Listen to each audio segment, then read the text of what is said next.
Yo, what's good, people? We back. Had to come through on this, man, because last week, right?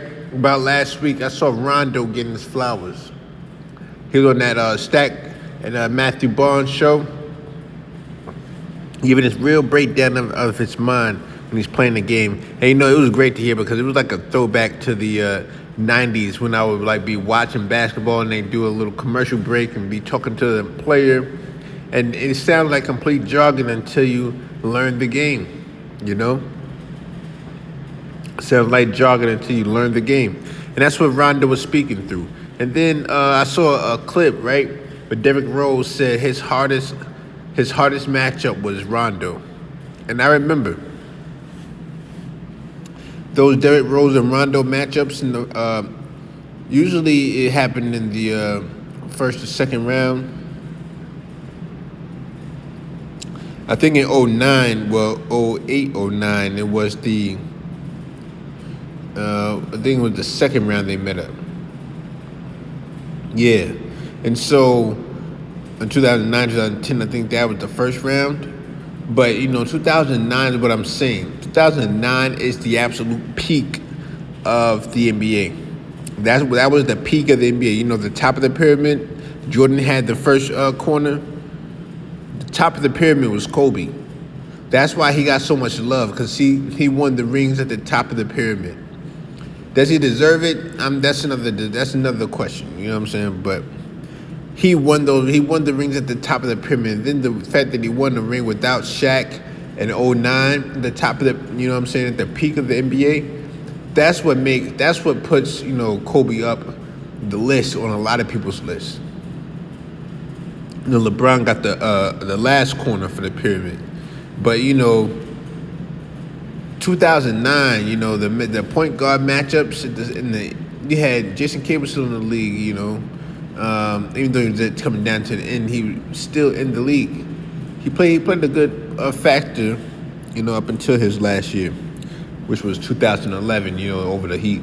But '09, like I said, Steve Nash, Jason Kidd still in the league. You got those vets in the league, and then you got, you also got Chauncey Billups in the league. You got the veteran guards in the league, like the veteran all-stars in the league.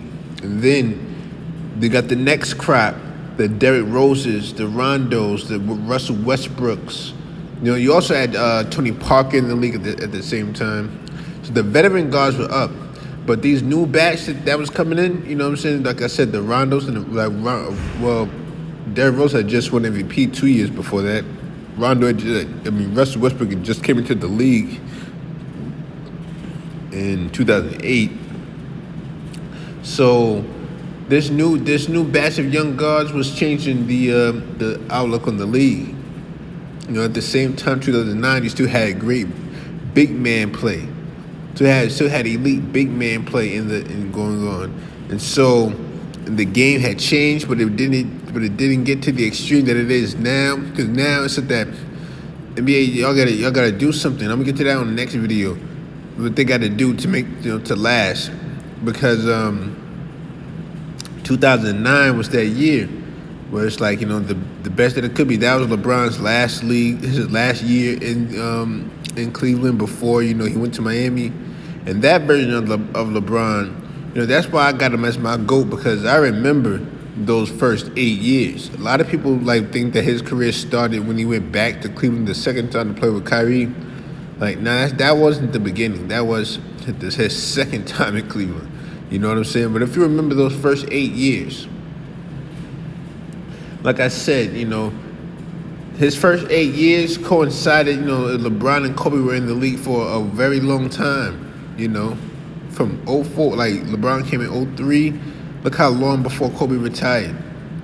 We got to Kobe's second prime throughout LeBron's first 8 years, and in that second prime, 2009, where he won his ring at the top of the pyramid, is why we got him up there.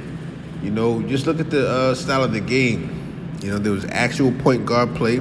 You could choose to have either a scoring point guard or actual playmaking point guard. There was a difference. Chris Paul was still in the league, and I'm just looking at the guards. I'm just looking at the guards right now because if you want to talk about how many different guards there are in the league today, a couple of them would be like duplicates. A couple of them would be like, yo, if I got this one, what do I need that one for? You know? Because if you got Steph Curry, do you really need Trae Young? If you got Trae Young, do you need Steph Curry? You know, if you got Trae Young, do you want Tyrese Halliburton? If you got Trae Young, do you want who's another? There's so many now, you know. But now you would want Dame if you got Trae Young. Well, up until the last few games anyway. But you know, like I said, there are a lot of duplicates in the playing position now.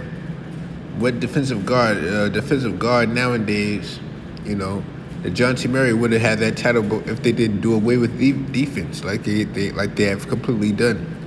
But we're gonna get too correct in the NBA on our next video. I just wanted to come and say 2009, the absolute peak of the NBA.